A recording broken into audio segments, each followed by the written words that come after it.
नमस्कार, मैं हूं आपके साथ नेहा शर्मा और आप देख रहे हैं हमारा विशेष कार्यक्रम आध्यात्मिक ज्ञान चर्चा। और आइए शुरुआत करते हैं कार्यक्रम की और जानते हैं विचार जगत गुरु तत्वदर्शी संत रामपाल जी महाराज, सतलोक आश्रम बरवाला, जिला हिसार हरियाणा, बनाम हंसादेश पंथ के प्रमुख संत श्री सतपाल जी महाराज, पंजाबी बाग, दिल्ली के विचार। गीता ज्ञानदाता अध्याय 4 के श्लोक 34 में जिस तत्वदर्शी संत के पास जाकर तत्व ज्ञान को समझने के लिए कहता है, उस तत्वदर्शी संत की पहचान क्या है? तत्वदर्शी महापुरुष जो श्रोत्रिय ब्रह्मनिष्ठ हो, उनकी पहचान ये है कि जैसे आपने देखा होगा सूर्य है और आप कहें जी सूर्य की क्या पहचान है, तो सूर्य जब चमकेगा तो सारे संसार को दिखेगा। जो ज्ञान की चर्चा करते हैं वो तत्वदर्शी जो महापुरुष होते हैं, तत्व को जानते हैं, वो तत्व की ही बात करेंगे, वो और दाएं बाएं की बात नहीं करेंगे। जो तत्व की बात करेंगे और आपको तत्व को लखाएंगे। तो श्रोत्रिय ब्रह्मनिष्ठ महापुरुष जो होते हैं वो शास्त्रों के आधार पर, शास्त्रों द्वारा प्रमाणित, और वो तत्व दर्शन कराएंगे ताकि आपको उसका अनुभव हो। जैसे मैं आपके मुंह में, मैं आपको चीनी के बारे में बहुत कुछ कहता रहूं, पर आपको मिठास का अनुभव नहीं होगा। पर जब आपकी जिह्वा पर जब चीनी रखी जाएगी तो आपको मिठास का अनुभव हो जाएगा, फिर मुझे कहने की ज़रूरत नहीं है। ऐसे ही तत्वदर्शी महापुरुष जो होते हैं, जब उस शब्द का ज्ञान कराते हैं, उस तत्व का दर्शन कराते हैं, तो फिर कहने की ज़रूरत नहीं होती। तभी कहा गया है, कहा सुनी की है नहीं, देखा देखी बात, दुल्हा दुल्हन मिल पड़े फीकी पड़ी बारात। तो संसार की बारात फीकी हो जाती है और आत्मा परमात्मा का योग स्थापित हो जाता है। जो दीक्षा आप देते हैं वो आपको अपने गुरु से मिली है, खुद से आप दीक्षा देते हैं अपने भक्तों को? हमारे सदगुरु से मिली, हमारी गुरु परंपरा में, संत परंपरा में गुरु से मिली। महाराज जी, जो पूजा की विधि बताते हैं, श्रीमद् भागवत गीता में ये वर्णित है, ये चीज़ क्या? ये मैंने इसलिए आपको श्रोत्रिय ब्रह्मनिष्ठ कहा कि शास्त्रों के आधार पर, जो शास्त्रों में लिखा है उसके आधार पर सद्गुरु ज्ञान देते हैं, शास्त्रों द्वारा प्रतिपादित, इसलिए उनको श्रोत्रिय ब्रह्मनिष्ठ कहते हैं। अभी आपने सुने हंसादेश पंथ के प्रमुख संत श्री सतपाल जी महाराज, पंजाबी बाग, दिल्ली के विचार। और आइए अब जानते हैं जगत गुरु तत्वदर्शी संत रामपाल जी महाराज, सतलोक आश्रम बरवाला, जिला हिसार हरियाणा के विचार।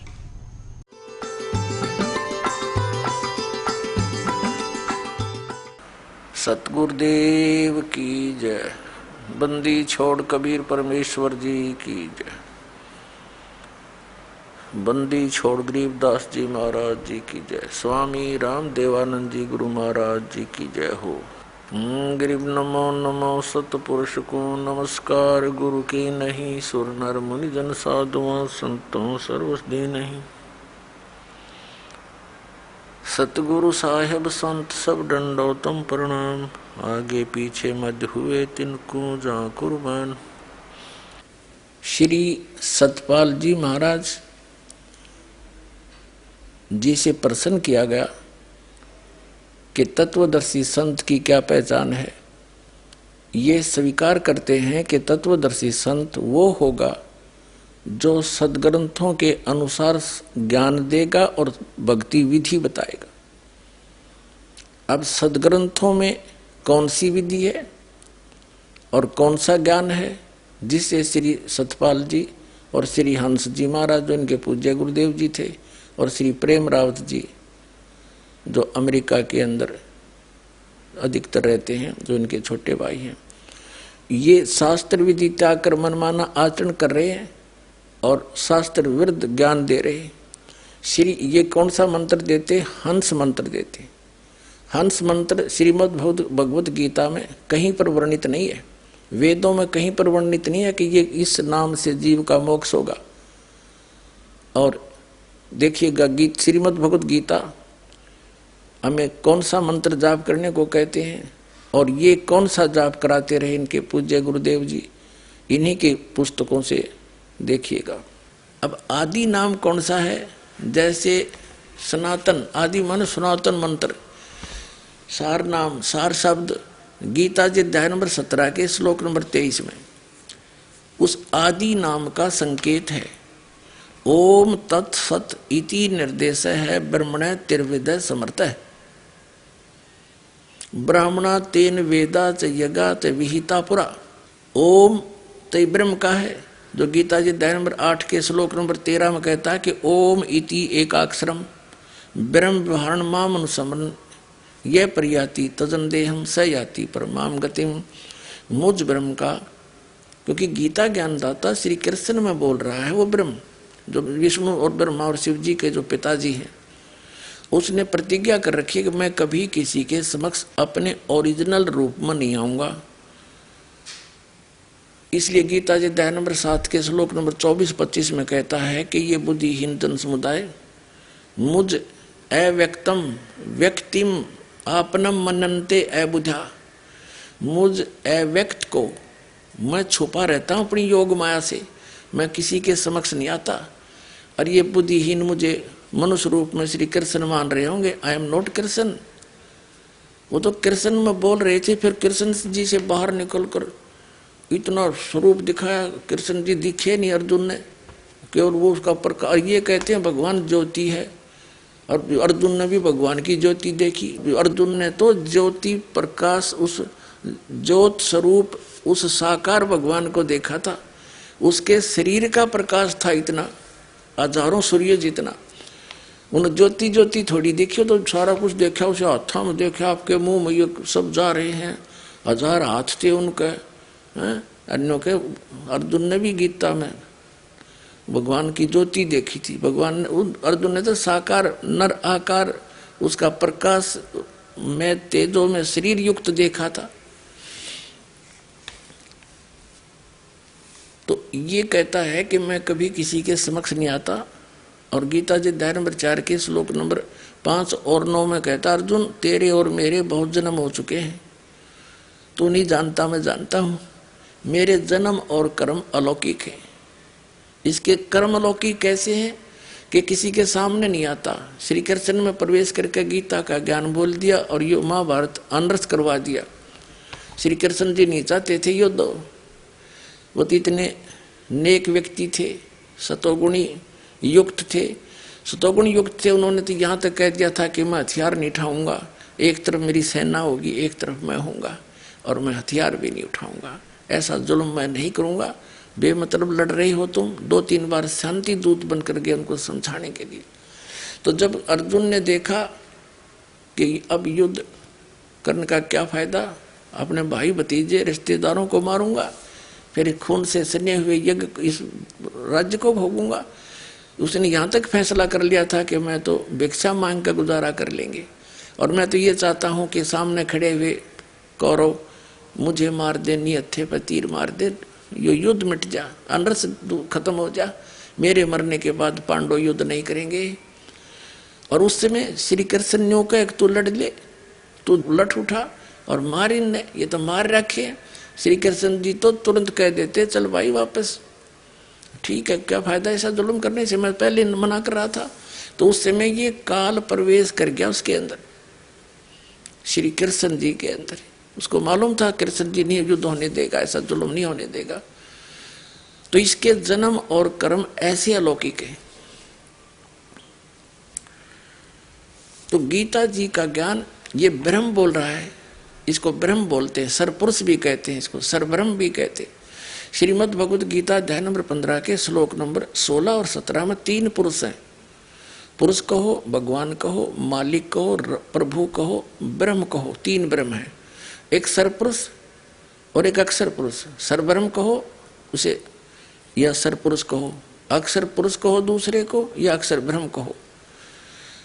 और ये दोनों ही, और इनके अंतर्गत जितने प्राणी हैं, सरपुरुष और अक्षर पुरुष, और इनके अंतर्गत जितने भी प्राणी हैं, ये सभी नाशवान, इनकी जन्म मृत्यु होती है। ये स्वयं भी स्वीकार करता है, मेरे और तेरे बहुत जन्म हो चुके। सरपुरुष सरब्रह्म, इस ज्योत स्वरूपी निरंजन भी कहते हैं, इसको काल भी कहते हैं। इसके 21 ब्रह्मांड है। और दूसरा जो अक्षर पुरुष है उसके 7 शंख ब्रह्मांड है, नील पद्म शंख। और तीसरा गीता अध्याय नंबर 15 के श्लोक नंबर 17 में कहा कि उत्तम पुरुष है तू अन्य, इन दोनों से श्रेष्ठ परमात्मा और कोई और है, गीता ज्ञानदाता कह रहे। और वही तीनों लोकों में प्रवेश करके सबका धारण पोषण करता है, वो अविनाशी भगवान है, उसको परमात्मा कहा जाता है। तो यहां तो गीता अध्याय नंबर 8 के श्लोक नंबर 13 में गीता ज्ञानदाता कहता है मुझ ब्रह्म का, क्योंकि वो श्री कृष्ण में बोल रहा है प्रवेश करके, मुझ ब्रह्म का केवल एक वो मंत्र है, नथिंग एल्स। पूरी गीता जी में दूसरे मंत्र जाप करने का कोई प्रावधान नहीं है, संकेत नहीं है। तो वो तो है ब्रह्म का, सरपुरुष का। और ब्रह्म की साधना से, ओम जाप करने से ब्रह्मलोक प्राप्ति होती है। गीता अध्याय नंबर 8 के श्लोक नंबर 16 में कहा कि ब्रह्मलोक पर्यंत भी वहां गए हुए प्राणी भी फिर पुनर्जन्म आते हैं। यानी ये पूर्ण रूप से मोक्ष नहीं हुआ, परम शांति प्राप्त नहीं हो सकती जब तक जन्म मृत्यु कंप्लीटली नहीं समाप्त होगी। उसके लिए गीता ज्ञानदाता कहता है 18वें अध्याय के 62वें श्लोक में कि अर्जुन तू सर्वभाव से उस परमेश्वर की शरण में जा, उसकी कृपा से तू परम शांति को और सनातन परम धाम को प्राप्त होगा। और उसके लिए उसने ऑप्शन बता दिया कि तत्वदर्शी संतों की खोज कर ले, उसके कंप्लीट ज्ञान को, संपूर्ण ज्ञान को और संपूर्ण मंत्र भक्ति विधि को मैं नहीं बता सकता, ना मैं जानता। वो तत्वदर्शी संत बताओगे, उनसे खोजो, उनसे पूछो। और गीता अध्याय नंबर 15 के श्लोक नंबर 4 में कहा कि तत्वदर्शी संत की प्राप्ति के उपरांत परमेश्वर के उस परम पद की खोज करनी चाहिए जहां जाने के बाद साधक फिर लौटकर कभी संसार में नहीं आते। और जिस परमेश्वर ने सारे ब्रह्मांडों की रचना की है, यानी संसार रूपी वृक्ष की प्रवृत्ति जिससे विस्तार को प्राप्त हुई है, अर्थात जिसने सारे ब्रह्मांडों का विस्तार किया है, और मैं उसी की शरण में हूं, केवल उसी की भक्ति करनी चाहिए और की नहीं। अपने भी मना कर दी उसने। अब उसके मंत्र कहाँ बताए हैं? गीता जी अध्याय नंबर 17 के श्लोक नंबर 23 में ओम तत्सत इति निर्देश है ब्रह्मण है त्रिविध समर्थ है। उस सच्चिदानंद घन ब्रह्म की, उस सच्चिदानंद घन ब्रह्म की साधना के 3 मंत्र का निर्देश है। निर्देश मीन फाइनल डिसीजन, उसमें कोई अग्रम मग्रम नहीं, ये इससे अतिरिक्त कोई मंत्र करना ही नहीं। ओम तय ब्रह्म का, सरपुरुष का, और तत् और सत ये सांकेतिक है। ये सत मंत्र भी कोड वर्ड है, ये दास के पास उपलब्ध है। और सत शब्द ये सार शब्द है, सार नाम, ये भी इस दास के पास, इस पृथ्वी में 21 ब्रह्मांड में किसी के पास नहीं। तो उसको आदि नाम कहते हैं, वो आदि नाम है। और कहा कि और मंत्र सब छोड़ दे, कबीर साहब कह रहे। और ये इन्होंने कबीर परमात्मा की वाणी को, अपने अज्ञान सिद्धांत, अज्ञान मंत्र को, गलत मंत्र को सिद्ध करने के लिए वाणी भी ली है, जो कि इनके मंत्र का खंडन कर रहे हैं। देखिएगा, हम पढ़ रहे हैं वही पुस्तक हंस योग प्रकाश नाम महिमा पृष्ठ 227 पर। आदि नाम पारस है, मन है मैला लो, परसत ही कंचन बया छूटा बंधन वो। वो आदि नाम मुझ दास के पास है, इस विश्व में किसी के पास नहीं। फिर आदि नाम निज मूल है, और मंत्र सब डार, कह कबीर निज नाम बिन बोड मुआ संसार। ये आदि नाम तो मूल है, बिल्कुल सबकी जड़ है, और मंत्र हैं डार, शाखा हैं। जैसे ये ओम तत्सत, ये सत जो मंत्र है तीसरा, ये परम अक्षर ब्रह्म का है, ये कोड वर्ड है, ये तो है आदि नाम, ये तो जड़ असली मंत्र है। और ओम और तत् भी सांकेतिक है, कोड वर्ड है। ये है शाखा, डार है समझो। और तो एक पेड़ का कंप्लीट ही हो, पेड़ में मूल भी हो और डार भी हो, तभी तो वो पेड़ है। डारा न काट दे तो मूल के करेगा, और मूल छोड़ दिया तो डार कहाँ से रहेंगी? तो वो कंप्लीट ही होना चाहिए, तभी लाभ होगा। ये लिखा है आदि नाम निज मूल है, और मंत्र सब डार, कहे कबीर निज नाम बिन बोड मुआ संसार। यह बताया कि कोटि नाम संसार में, ये हंस और ये आदि, ताते मुक्ति न होए। आदि नाम जो गुप्त जप, आदि नाम जो गुप्त जाप, बूझे बिरला कोई। फिर कहे राम राम सब कोई कहे, नाम न जाने कोई, नाम चीने सतगुर मिले, नाम कहावे सोए। यानी वो मंत्र है अलग, राम राम कहने से नहीं, वो 3 मंत्र का जाप राम नाम है। ओंकार निश्चय भया, सो करता मत जान। और सच्चा शब्द गुरुदेव का पर्दे माहे पछाड़। वो दास बताओगा, कोड वर्ड होते हैं, वो पर्दे में दिए जाते हैं, ये दास आपको देगा। ये तीनों मंत्र कंप्लीट। इनमें से जो ओम मंत्र और साथ में तत् सांकेतिक है, ये 2 अक्षर का सतनाम बन जाता है। इनका श्वास उश्वास से जाप है। एक सोहम को अलग करके जपना महामूर्खता है। ये तो मोटरसाइकिल के 2 हिस्से भी इससे काट ले, अन्यों को ये इधर ले जा, इसको इधर ले जाए, ये ओके होगी। काम बिगाड़ दिया सारा होता है।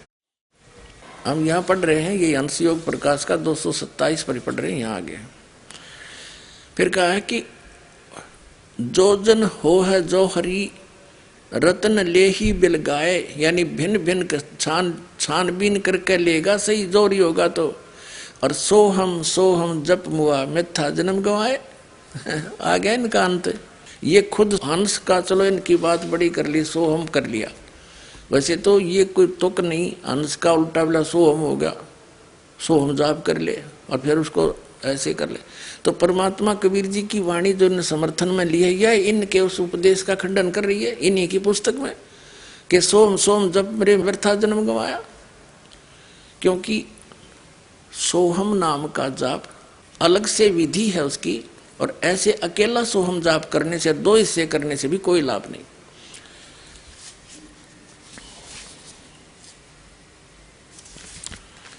अब ये क्या बताते हैं, अन्य क्रियाएं बताते हैं।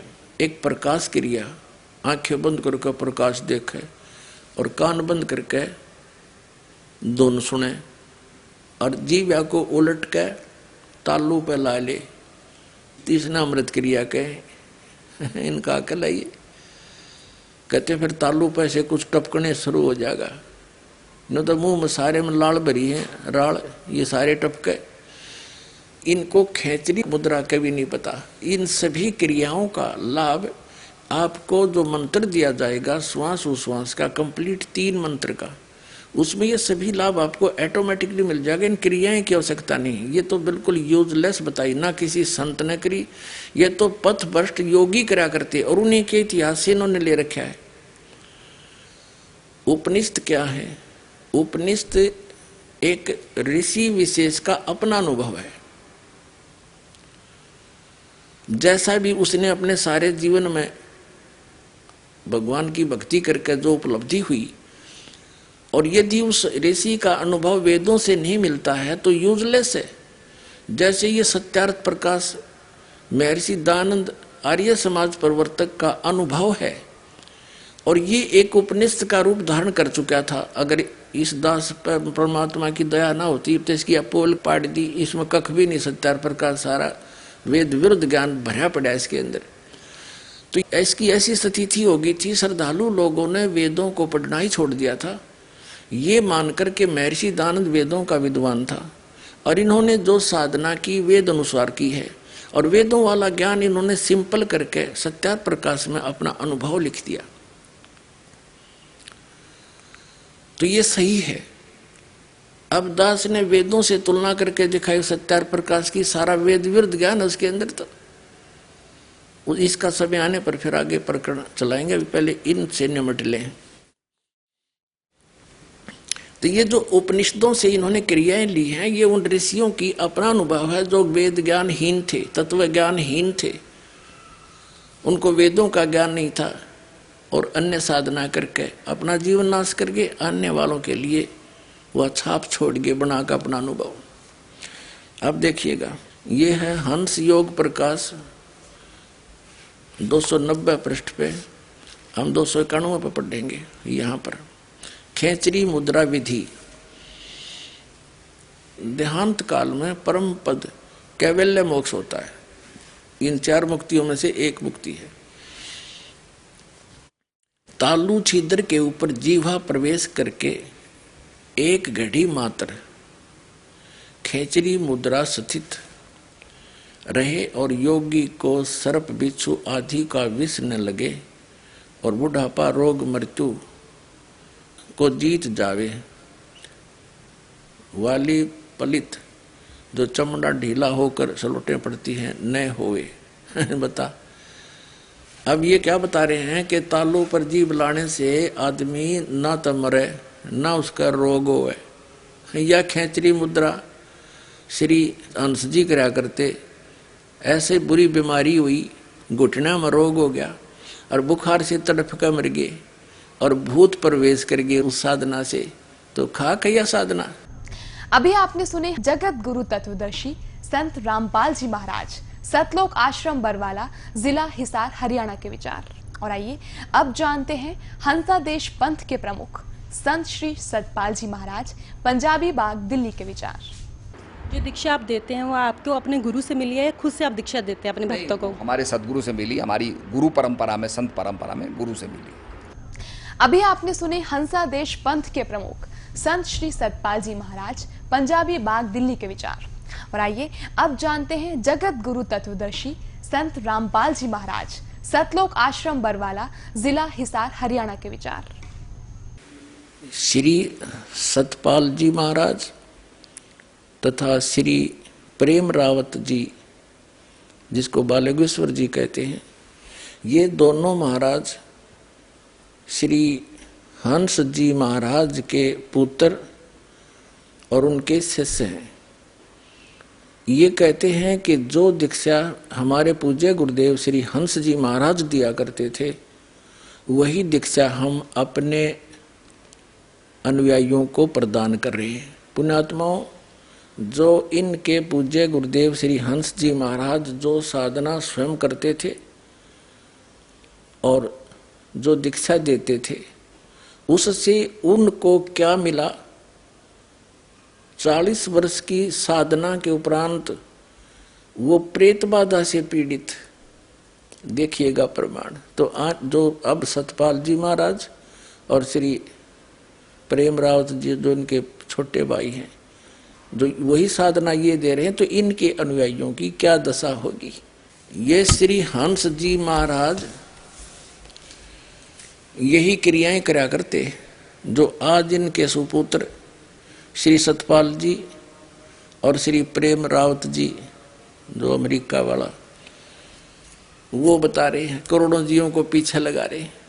यही साधना इनके पूज्य पिताजी और पूज्य गुरुदेव मानते हैं उनको, ये करा करते। वैसे तो इनको नाम देने का आदेश भी ना दे पाए थे ये, क्योंकि जिस समय इनकी 1966 जुलाई 19 को दिल्ली में मृत्यु हुई, उस समय सतपाल जी तो मंसूरी पढ़ रहे थे और वो छोटा लड़का अपनी माँ के साथ देहरादून में था 8 वर्ष का, और श्री सतपाल जी थे 15 वर्ष के 1966 में। तो ये तो वहाँ मर गया, किसी से बात भी ना कर पाया, बोल भी नहीं सके था, अनबोल होकर मरा, जैसे एक भक्तिहीन प्राणी की मृत्यु होती है। मेरे पूज्य गुरुदेव जी 108-9 वर्ष के होकर शरीर त्यागा था और आराम से चारपाई पे बैठे बैठे शरीर छोड़ गए, बुखार तक नहीं हुआ उनके कभी उस समय। और मेरे दादा गुरुदेव जी थे, वह भी ऐसे ही बैठे थे, बैठे बैठे शरीर छोड़ गए, कुछ दिक्कत नहीं हुई उनको।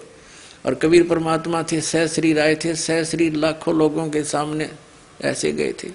और भी यहाँ बहुत से भक्त ऐसे हैं जो ऐसे बात करते करते चुप ही चले जाते हैं। तो कहने का भाव ये है कि जो साधना ये कर रहे हैं, ये किसी भी काम की नहीं है। इस साधना के करने से स्वयं श्री हंस जी महाराज प्रेत बाधा से पीड़ित हुए, तो खा गया भक्ति। देखिएगा, ये पुस्तक है अमृत के कलश, ये संपादक चमनलाल टंडन, MA M.Ed, दिल्ली विश्वविद्यालय। ये कहाँ से छपी है, किसने प्रकाशित की है? मानव उत्थान सेवा समिति, प्रधान कार्यालय 2/12, पंजाब विभाग, नई दिल्ली में।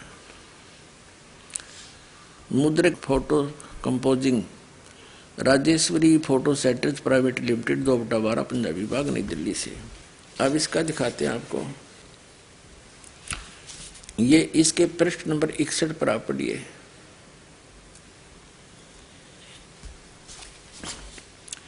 सन 1922-23 में श्री महाराज जी को उपदेश हुआ, नाम लिया इन्होंने, एक स्वरूपानंद महाराज से, नंगली वाले थे। और 1926 में गुरु महाराज ने उन्हें उपदेश देने की आज्ञा दे दी। उपदेश प्राप्त करने के पश्चात श्री महाराज जी गुरु महाराज की शरण में रहकर उनकी आज्ञानुकूल साधना में प्रचार में अपना जीवन को लगा दिया। उपदेश के पश्चात श्री महाराज जी ने अपने गांव के पास उत्तराखंड की तपोभूमि में कई वर्ष कठोर तप और भजन किया। मानव उत्थान सेवा समिति श्री सतपाल जी महाराज की प्रेरणा से हंस स्मृति में वहां एक स्मारक बनाने का फैसला कर चुकी है। अब हम ये बताना चाहते हैं, कठोर तप किया और भजन किया। क्या तप किया और कौन सा भजन किया? गीता जी अध्याय नंबर 17 के और श्लोक नंबर अभी दिखाता हूं, क्योंकि ये रह कर एक मरना पड़ेगा, जब भी पुराना पेंट उतरेगा और तब ओरिजिनल टेकेगा। अब दिखाते हैं गीता जी अध्याय नंबर 17 में और श्लोक नंबर ये दिखाते हैं आपको। उसमें कहा, ये देखिएगा, श्रीमद् भगवद गीता, गीता प्रेस गोरखपुर से प्रकाशित है, जयदयाल गोविंद का इसके अनुवादक है। 17वें अध्याय का ये 5 से शुरू करते हैं। ये 5वां श्लोक है। जो मनुष्य शास्त्र विधि से रहित केवल मन कल्पित घोर तप को तपते हैं, दंभ और अहंकार से युक्त, कामना आसक्ति और बल के अभिमान से युक्त हैं। ये 6 में 5वां आपने पढ़ लिया। वे शरीर रूप से सतीत मुझ भूत समुदाय को और अंतःकरण सतीत मुझ परमात्मा को भी करस करने वाले हैं। मुझे भी दुखी करते हैं। ऐसा घोर तप कठोर तप करने वाले अज्ञानियों को तू असुर स्वभाव के जान। बता, गीता अध्याय नंबर 16 के श्लोक नंबर 23 में कहा है कि शास्त्र विधि को त्याग कर जो मनमाना आचरण करते हैं, उनकी ना तो कोई मोक्ष हो, गति हो, ना तो उनको गति प्राप्त हो, ना उनका कोई सुख हो और न ही कोई सिद्धि प्राप्त हो, ना उनकी परम गति हो, तो यूजलेस। तो इन्होंने शास्त्र विधि त्याग कर मनमाने अपने कल्पित घोर तप किए, साधनाएं की, तो जिससे इसकी क्या दुर्गति हुई, क्या हाल हुआ श्री हंस जी का, देखिएगा। अब हम आगे हैं वही पुस्तक अमृत के कलश और पुस्तक 61 पृष्ठ पे। यह पढ़ लिया आपने कि 1923 में इन्होंने दीक्षा प्राप्त की। 22-23 में श्री हंस जी महाराज को उपदेश हुआ और 1926 में इनको नामदान करने का आदेश दे दिया उस स्वरूपानंद जी नंगली वाले ने। और फिर इन्होंने उत्तराखंड में कई वर्ष तक कठोर तप और भजन किया। भजन किया है। हंस यहाँ पे कह रहे हैं जीव को हंस कहते हैं, जो शरीर छोड़कर जाता आदमियों का हंस उड़ गया, इसका वो जीव उड़ गया। जीव उड़ गया तो जीव की पूजा जीव कर रहा है। जीव जीव जीव जीव, उसने 2 भाग कर ले चाहे 1 कर ले, हंस को चाहे जीव को, इनके शब्दों में। अब इस साधना को 40 वर्ष करने के उपरांत श्री हंस जी महाराज को प्रेत बाधा का शिकार होना पड़ा। जब भूत भी नहीं हटे इन साधनाएं, तो खा के इनकी भक्तियां। अब देखो इसके 383 पृष्ठ पे, ये अमृत के कलश पुस्तक चल रही है, 383 पृष्ठ पे। 1963 में, 1923 में नाम लिया, 1963 में 40 वर्ष के उपरांत कुछ लोगों ने 1963 में कुछ लोगों ने महाराज जी पर झूठे मुकदमे कर दिए। नाना प्रकार के झूठे इल्जाम उन पर लगाए गए। फिर महाराज जी को कचहरी में बुलाने के लिए एवं उनका निरादर करने के लिए, मान हानि करने के लिए बहुत से षड्यंत्र रचे गए। श्री महाराज जी उन दिनों बंबई में थे। श्री महाराज जी को कचहरी में न जाना पड़े, इसके लिए उनको अस्पताल में भर्ती कर दिया गया।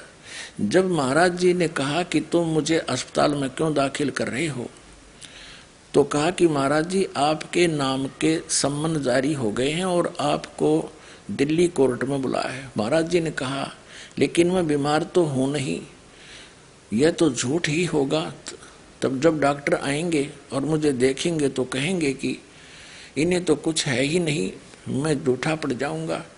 सुबह महाराज जी को भर्ती किया गया। शाम को डॉक्टरों ने आकर महाराज जी को देखना था। जैसे ही महाराज जी लेटे तो महात्मा रामानंद जी भी साथ ही उसी कमरे में लेट गए नीचे। 1-2 घंटे पश्चात महात्मा रामानंद जी सो रहे थे। उन्होंने हाय हाय की आवाज सुनी। वे उठे और महाराज जी से पूछा, क्या बात है महाराज जी? हंस जी से पूछा। महाराज जी की जीभ निकल रही थी, जीभ बाहर को आई हुई थी, आंखें लाल हो रही थी और जिस्म भट्ठी की तरह जल रहा था। महात्मा जी कहते हैं, मैं घबरा गया और भागा सिस्टर के पास गया और कहा कि महाराज जी की तबीयत अचानक खराब हो गई है। डॉक्टर आए, उन्होंने महाराज जी का तापमान देखा, 104 बुखार था। सारी रात बेचैनी में कटी। डॉक्टर से कहा कि इनको दिल्ली जाना है। अब विचार करो पुण्यात्माओं, 104 बुखार में जीभ निकला करे, उसमें भूत आ गया है और भूत बढ़ गया, लाल आंख होगी, जीभ बाहर निकल आई और हाय हाय कर रहा, तो उसमें प्रेत आ गया। देखो आगे कंप्लीट स्पष्ट हो जाएगा। अब हम 383 पर आ गए हैं। इनका तो सम्मन आया हुआ है। डॉक्टर से कहा इन्होंने दिल्ली जाना है। डॉक्टर ने कहा कि इस हालत में ये दिल्ली नहीं जा सकते। झट डॉक्टर ने एक मेडिकल सर्टिफिकेट दे दिया। महाराज जी की तबीयत लगभग 1 महीने के लिए खराब रही, वो भूत रहा 1 महीने। हम सब लोग घबरा गए। कभी कभी बुखार इतना तेज हो जाता था कि महाराज जी की आंखें एकदम लाल हो जाती थी। जब कुछ दिनों के बाद महाराज जी होश में आए तो महात्मा रामानंद जी ने कहा, यानी बेहोश थे वे 1 महीने तो अचेत पड़े रहे, वो भूत लौटा रहा उसमें, वो तो इसको परेशान करा, दे ही तोड़ दी इसकी बुढ़ेगी। देख हम घबरा गए। महाराज जी की आंखें एकदम लाल हो जाती थी। कुछ दिनों के बाद महाराज जी होश में आए तो महात्मा रामानंद जी ने कहा, महाराज जी आप तो अच्छे भले सो रहे थे, एकदम आपको क्या हो गया, इतनी आपकी हालत कैसे खराब हो गई? तो महाराज जी ने कहा कि जैसे मैं लेटने लगा तो मैंने कहा, हे गुरु महाराज अब मेरी लाज आपके हाथ में है। ये लोग झूठे मुकदमे बनाकर मुझे कचहरी में खड़ा करना चाहते हैं। मैं बीमार तो हूँ नहीं हूँ, ये लोग झूठा मेडिकल सर्टिफिकेट भेजेंगे तो यह तो झूठ ही होगा। बस जैसे ही यह मन में आया और मैं लेटा तो मुझे बुखार चढ़ना शुरू हो गया और उसी से आज मेरी हालत होगी। गुरु महाराज जी ने मेरी लाज रखी और सचमुच मुझे बीमार कर दिया। हम विचार करो पुण्यात्मा, गुरु महाराज स्वस्थ कराया करें कि बीमार कराया करें? इनके गुरु महाराज भी भूत बन रहे। जब इन्हें याद किया वो भूत आ बढ़िया इसमें। और जब ऐसा बुरा हाल भूत प्रेत बाधा से होता है, 1 महीने तक उसकी ब्रेन मट्टी रही, खावे न पीवे, होश में नहीं आया। आगे देखो फिर वो भूत कैसे निकाला गया, देखिएगा। गुरु महाराज ने मेरी लाज रख ली, मुझे सचमुच बीमार कर दिया। कुछ प्रेमियों ने कहा शायद लोगों ने जादू टोना कर दिया है। महाराज जी कभी कभी पीड़ा में कराते थे, हाय मैं मर गया। वाह भाई वाह, देखा, हाय मैं मर गया, यानी ऐसी हालत। अरे ये न्यू कह रहे थे इस खेचरी मुद्रा करने से रोग निकट नहीं आवे, बुढ़ापा निकट नहीं आवे, सलवट नहीं पड़े शरीर में, कि आगे अड़ीवा इनकी साधना क्या आड़े अड़ीवा। ये देखिएगा, हाय मैं मर गया और बहुत कमजोर हो गया। एक गुजराती बाई एक पंडित को लाई जो ऊपरी हवा का इलाज करता था। भूत का डनिया बुलाया, फिर झाड़े लड़िया। हाँ देखो, ऊपरी हवा का इलाज करता था। तो उसने महाराज जी को देखकर कहा कि अरे इनको तो किसी ने कुछ कर दिया है और ये तभी ठीक होंगे जब इनकी नजर उतारी जाए और चौराहे की पूजा की जाए। पंडित जी ने एक मंत्र बताया, जो नजर उतारते समय बोला जाएगा। सारी सामग्री मंगाई गई और पंडित जी को उसकी दक्षिणा दे दी गई। वो झाड़ी लानी है कि वो विधि बताया गया, ऐसे कर लियो। वो विधि बता गया, ये मंत्र बोल दियो, ये ऐसे ऐसे सामग्री लाओ, मटके में घड़े में रखो और रात के 12 बजे चौराहे पर रखा आइयो। भूत जब प्रसन्न होगा, जब इसका पीछा छोड़ेगा तुम्हारे गुरु जी का। देखो सारी सामग्री मंगाई और पंडित जी को उसकी दक्षिणा दे दी गई। और महात्मा रामानंद जी जो स्वयं ब्राह्मण परिवार के हैं, उन्होंने इस कार्य को अपने हाथों में लिया। लगभग 5-7 प्रेमी वहां पर थे हॉस्पिटल के कमरे में।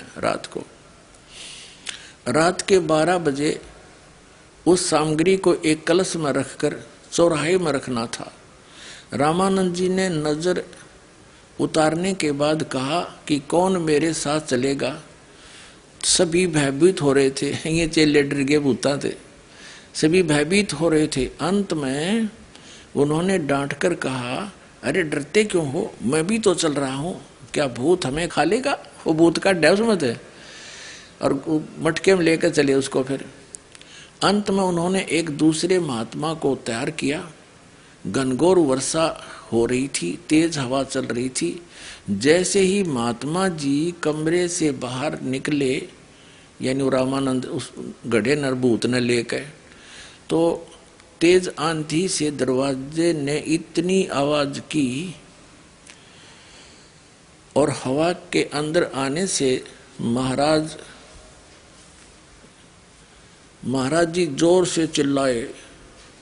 कौन चिल्लाया? हंसराज जी चिल्लाए। वो रामानंद ठाकर भूत ने लेकर चलिया। दरवाजा खोला, उसको एकदम बड़ाक देसी लागी, तेज बात है।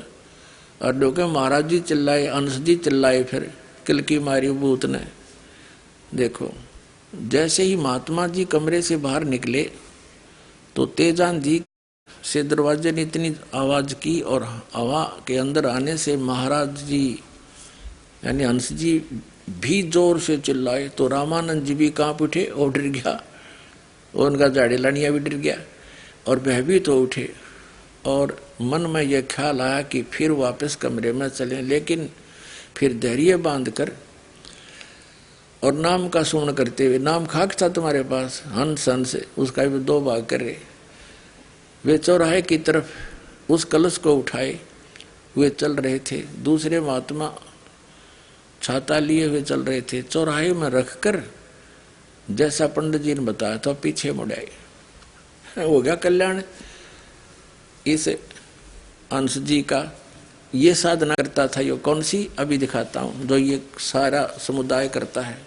आइए अब हम उन श्रद्धालुओं के अनुभव जानते हैं जो जगत गुरु तत्वदर्शी संत रामपाल जी महाराज जी से दीक्षा प्राप्त कर चुके हैं तथा उनके द्वारा बताए गए भक्ति मार्ग पर चल रहे हैं। नमस्कार सर। नमस्कार। क्या शुभ नाम है जी आप जी का? खूबीराम साहू। सर, परम संत सतगुरु रामपाल जी महाराज की शरण में आने से पहले आप कौन सी भक्ति करते थे? सतगुरु संत रामपाल के शरण में आने से पहले दामाखेड़ा वाले कबीर धर्म नगर है, उन्हीं के बताए मार्ग पर चलते थे। कबीर धर्म को ही मानते थे। सर, दामाखेड़ा से आप जुड़े हुए थे, क्या भक्ति देते थे वहाँ पे आपको? भक्ति 5 नाम देते थे जो कबीर सागर में है। वो नाम की जो महिमा है, वो नाम आदि नाम, अजर नाम, अमी नाम, यही भक्ति करने को देते थे। तो जो 5 नाम का आप सुमन करते थे, आदि नाम, अजर नाम, अमी नाम, पातालेश्वर, संधु नाम, इन सब नामों का आप सुमन करते थे, उस भक्ति से आपको क्या लाभ मिलता था? उस भक्ति से तो कुछ भी लाभ नहीं मिला, बल्कि और तकलीफ दिनों दिन बढ़ता ही गया। तो मेरा तो जो कुछ था वो ठीक था, मगर हमारी श्रीमती जी की तबीयत जो है अचानक ऐसा खराब हुआ कि जैसा कि सिकंदर बादशाह को जलन का रोग था, पूरा बदन में जलन, बस उसी प्रकार से बदन में जलन का रोग हो गया और हृदय में बहुत ज़्यादा दर्द हो गया। नींद भी नहीं आती थी। तो बहुत बेचैन थे। तब सोचे कि अब इसका इलाज कहाँ किया जाए, किस डॉक्टर के पास। तो हृदय पर जो दर्द था तो उसके लिए हृदय रोग विशेषज्ञ के पास गए, दिखलाए तो बताया ये हृदय की गड़बड़ी के नाम से, कमजोरी के नाम से ये हो रहा है। तो ऐसा कहकर दवाई गोली दिए, मगर कुछ भी लाभ नहीं हुआ। एक बार गए, फिर भी लाभ नहीं हुआ। दोबारा गए, ऐसे 4-5 बार गए, उनसे कुछ भी लाभ नहीं हुआ। तो फिर डॉक्टर फिर बदले, मगर किसी से भी कुछ लाभ नहीं हुआ। तो अंत में सोचा कि अब तो डॉक्टरों से ठीक नहीं हो रहा है। तो जिस तरह से सिकंदर बादशाह का जलन की व्याधि जो है परमेश्वर कबीर साहब के शरण में जाने से ही ठीक हुआ, तो हो सकता है इसका भी बीमारी किसी संत के जाने के चरण में जाने से ठीक हो जाएगा। ये सोच करके वो पूज्य जो गुरुदेव थे वंशाचार्य, उनके पास गए, विभिन्न साधु संतों के चरण धोते थे, चरणामृत लेते थे, मगर किसी भी प्रकार से वो दूर नहीं हुआ। तो जागरण चैनल देखते थे, तो जागरण चैनल में प्रभु यीशु का आशीर्वाद प्रार्थना केंद्र से प्रसारण आशीर्वाद प्रार्थना आता था। तो उसमें उसको देखते थे, तो उसमें जो बीमार लोग थे उनको चंगाई देने के लिए वो जो ब्रदर्स है वो साकारा करके गिरा देते थे, और गिरने के बाद उनको पूर्ण आराम मिल जाता था। तो ये हम लोग देखे टीवी में, तो भाई धर्म तो हमारा कबीर धर्म है, और ये जो देख रहे हैं वो प्रभु यीशु मसीह का धर्म है। तो यदि बीमारी उसी से ठीक हो सकता है तो चलो भाई वहीं जाएं। वहाँ भी गए, मगर उनसे भी हम लोगों को कुछ भी लाभ नहीं हुआ। तो ये गुरुदेव का, संत रामपाल जी महाराज का प्रवचन बहुत सालों से देख तो रहे थे, मगर ज्ञान गंगा नहीं मंगवाए थे। तो सोचे कि अब ज्ञान गंगा क्या है, हमारे धर्म के बारे में तो बता रहा है, ये कथा अच्छा है, मगर ज्ञान गंगा में क्या विशेष कथा है, ये जानने के लिए ज्ञान गंगा नाम का पुस्तक मंगवाए। तो उसको पढ़ा तो विभिन्न प्रकार का ज्ञान प्राप्त हुआ। उस ज्ञान के साथ साथ उसमें भटके हुए भक्तों का परमेश्वर तो कैसे कैसे भटके और उनको कैसे कैसे शांति मिला, आराम मिला, ये सब जानकारी प्राप्त हुआ। तो हम सोचे कि कथा तो बहुत दिनों से सुन रहे हैं संत रामपाल जी महाराज का, तो बीमारी तो नहीं कट रहा है श्रीमती जी का, तो हो न हो यदि इसी के द्वारा कर जाए तो बहुत अच्छा है। ये सोच करके हम लोग सतलोक आश्रम बरवाला आए। तो आए, नाम लेने के बाद गुरु जी से अर्जी विनती किए कि हे गुरुदेव, ये शरीर में जलन करो, हृदय में बहुत दर्द और नींद नहीं आने, ये सब बीमारी है। डॉक्टरों से इलाज करवाया, कुछ भी आराम नहीं हुआ। साधु संतों के चरण धोए, संत महंत के, फिर भी आराम नहीं हुआ। तो गुरु जी ने आशीर्वाद देते हुए कहे कि बेटा आज से अब आराम लग जाएगा, कुछ भी तकलीफ नहीं रहेगा। उस दिन से प्रतिदिन 60 रुपये 70 रुपये की दवाई गोली खाने पर आधा एक घंटा मुश्किल से नींद पड़ता था। वो सब दवाई गोली सब बिल्कुल बंद हो गए उसी दिन से। जिस दिन आशीर्वाद दिए उस दिन से आज तक बिल्कुल बंद हो गया। तो अब यहाँ कुछ नियम है, उसकी जानकारी नहीं होने के कारण 1-2 नियम खंडित हो गया। कुछ दिन के बाद फिर दर्द शुरू हो गया। तब याद आया कि ये तो मना किए थे ऐसे ऐसे करना, किसी का प्रसाद नहीं खाना है, किसी को दहेज नहीं देना है। तो अब ये हम सोच रहे थे कि दहेज अपनी लड़की के बारे में नहीं देना है, किसी मेहमान के आग्रह है, निमंत्रण, तो चलो दे दिया जाए 10-5, ये सोचकर कुछ गिफ्ट दे देते थे। तो उसकी वजह से फिर शुरू हो गया दर्द। तो जब दर्द शुरू हो गया, व्याकुल हो गया, तब हम सोचे कि ये नाम जरूर खंडित हुआ होगा, इसलिए ये दर्द फिर हो गया। तो घरे से अर्जी विनती किए कि हे गुरुदेव, आप हमारे अपराध को क्षमा कीजिए, हमसे जरूर गलती हुआ है। यह सोचकर घर ही में अर्जी विनती की है और आने के लिए उसी दिन तैयार हुए। तो जब तैयार हुए बस आधा घंटा के अंदर ही उसका जो दर्द था वो बिल्कुल बंद हो गया, आने के नाम से ही। तो यहाँ आकर गुरुजी से अर्जी विनती की कि हे गुरुदेव, हम लोग ऐसे ऐसे गिफ्ट दे दिए, कुछ मेहमान का निमंत्रण आया था उसमें। तो गुरुदेव बताया, नाम बेटा नाम खंडित हो गया है, फिर से नाम ले लो। तो नाम ले और बताया कि आपसे जो दर्द फिर हुआ है वो अब नहीं होगा, अब नियम से रहना, ऐसे बताए। उस दिन से आज तक बड़ा सुखपूर्वक से वो रह रही है, किसी भी प्रकार का तकलीफ नहीं है। सर, पहले आप भिन्न भिन्न संतों के पास रहे, फिर दामा खेड़ा से नाम उपदेश लिया, भक्ति की, लेकिन फिर भी आपकी जो भगतमती है उनके जलन का रोग ठीक नहीं हुआ। फिर परम संत सतगुरु रामपाल जी महाराज की शरण में आप आए और उनके आशीर्वाद मात्र से ही आपकी पत्नी का जलन का रोग ठीक हो गया। तो सर, भगत समाज को आप क्या संदेश देना चाहते हैं? मैं भगत समाज को यही संदेश देना चाहता हूँ कि सभी प्रकार से अपना कल्याण चाहने के लिए, आर्थिक, शारीरिक, मानसिक और परमार्थिक सभी प्रकार के सुख चाहने के लिए, मोक्ष चाहने के लिए, तन मन धन से सुखी रहने के लिए भी ये सदगुरु संत रामपाल जी महाराज जी का शरण बहुत अच्छा है और मोक्ष प्राप्त इसके सिवा और किसी में नहीं हो सकता। इसलिए दोनों ही तरीका से सदगुरु संत रामपाल जी की महाराज के शरण बहुत लाभदायक है। इसलिए सभी भक्त समाज जो भी मान रहे होंगे उस धर्म को त्याग करके सदगुरु संत रामपाल जी के शरण में आकर नाम दीक्षा लेकर अपना कल्याण कराए। मैं यही भक्त समाज को कहना चाहता हूँ। धन्यवाद आपका, बहुत बहुत धन्यवाद। बहन जी नमस्कार। नमस्कार। सत साहेब। क्या शुभ नाम है बहन जी आपका? मेरा नाम समझाना काफली, नेपाल से। बहन जी, परम संत सतगुरु रामपाल जी महाराज की शरण में आने से पहले आप कौन सी भक्ति करते थे?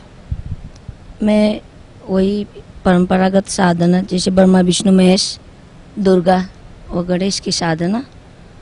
बहन जी, ये सब ब्रह्मा विष्णु महेश दुर्गा गणेश जी की आप साधना करती थी, उस भक्ति से आपको क्या लाभ मिला? कुछ नहीं, उससे कहूँ तो कुछ भी नहीं मिला था। बहन जी, परम संत सतगुरु रामपाल जी महाराज की शरण में आप कैसे आए?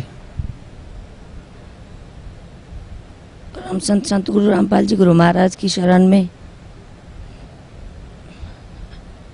मैं कैसे आई ये कहने के लिए थोड़ा मुझे अपने कहानी पर जाना पड़ेगा।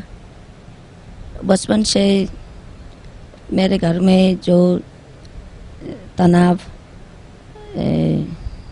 झगड़ा व गरीबी देखती थी।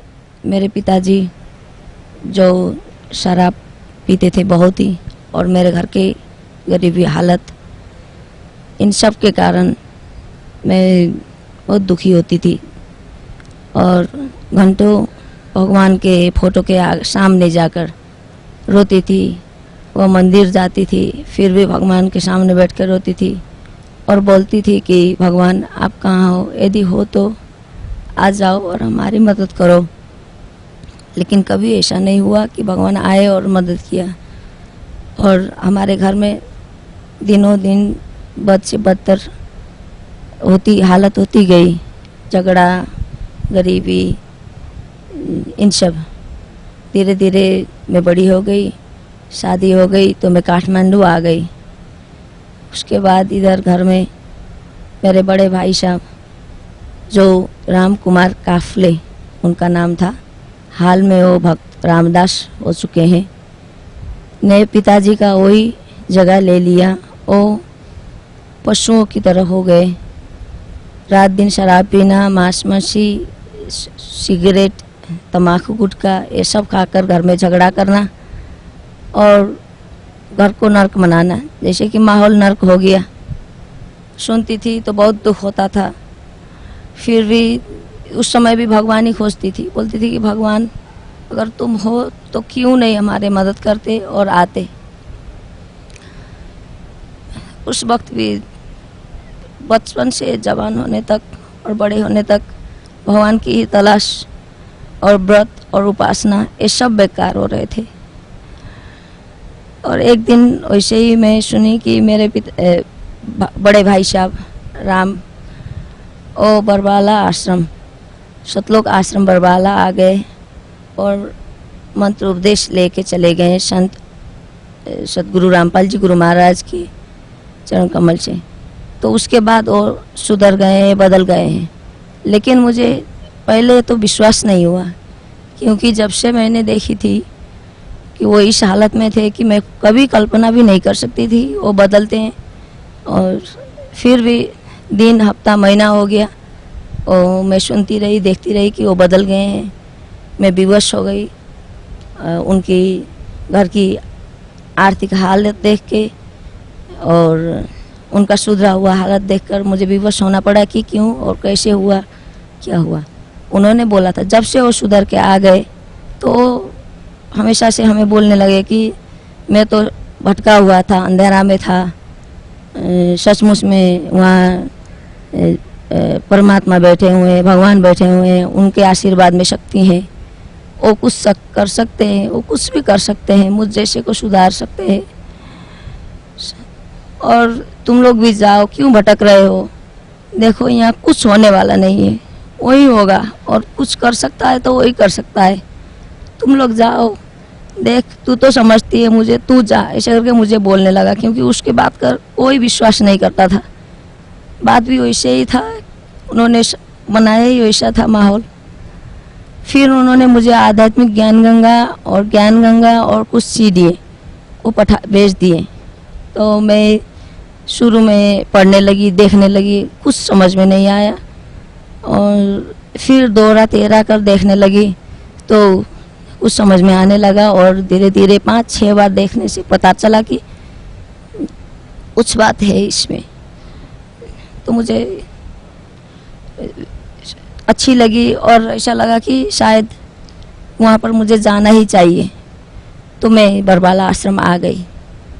मैंने 22 मार्च 2011 में नाम उपदेश ले लिया।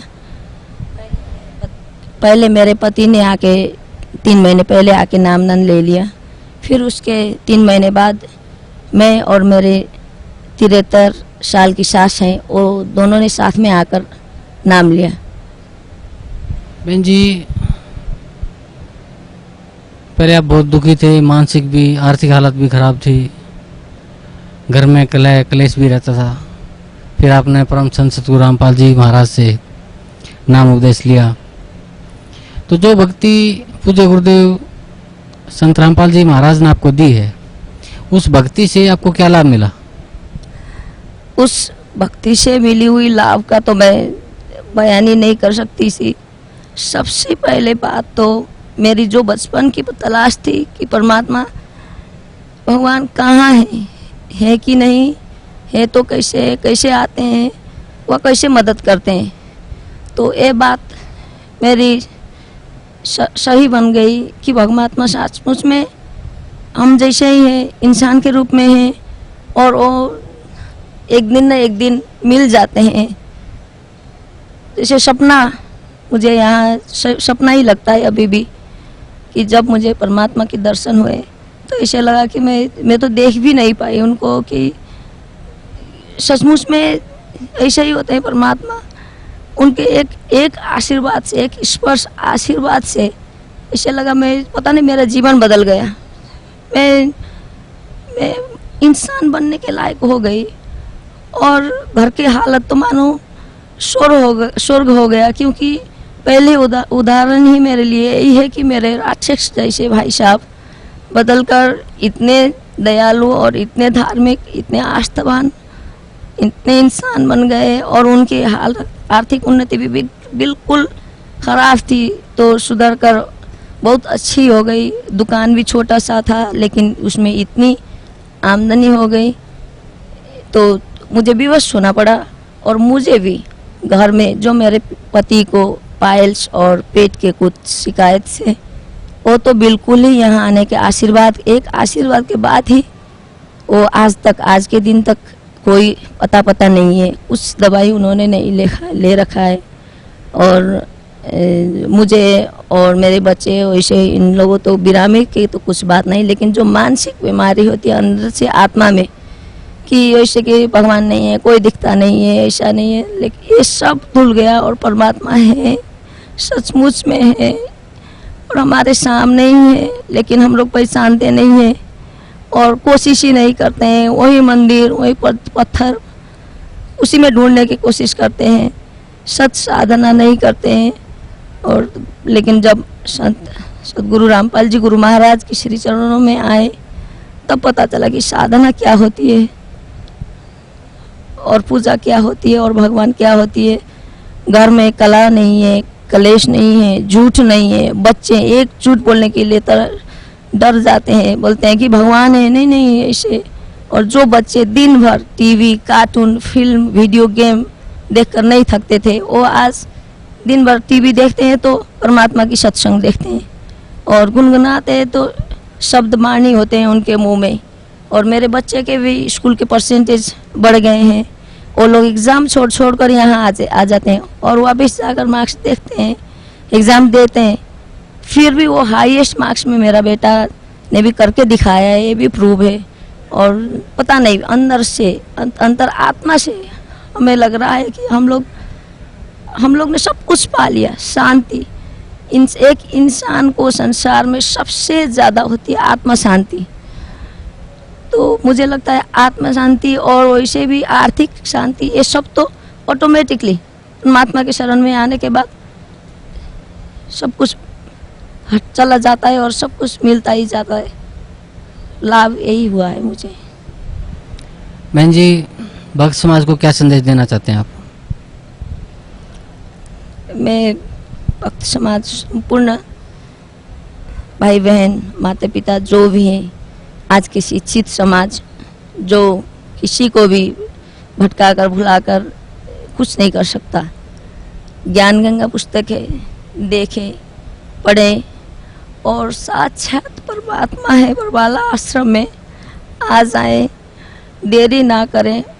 आपने आत्मकल्याण कराए, दुख, रोग, शोक, भोग ये तो ठीक होने ही होने हैं। क्यों में इसमें कोई दो मत नहीं है कि वो कुछ ना करके दिखा सके। वो चमत्कार कर सकते हैं क्योंकि वो भगवान हैं और उन्होंने कर दिखाया है। मैं अपने मुंह से नहीं कहना चाहती हूँ सब बातें। वो खुद आके देखें, समझें और अनुभव करें और अपने ज़िंदगी में लाभ उठाएं, वरना सिर्फ पछतावा के सिवा कुछ नहीं ले जाएगा। और मैं चाहती हूँ यहाँ आकर दुख, सुख, समृद्धि, आरोग्यता के साथ साथ सतलोक गमन की भी प्राप्ति करें। सच्चा है। जी धन्यवाद बहन जी, बहुत बहुत धन्यवाद आपका।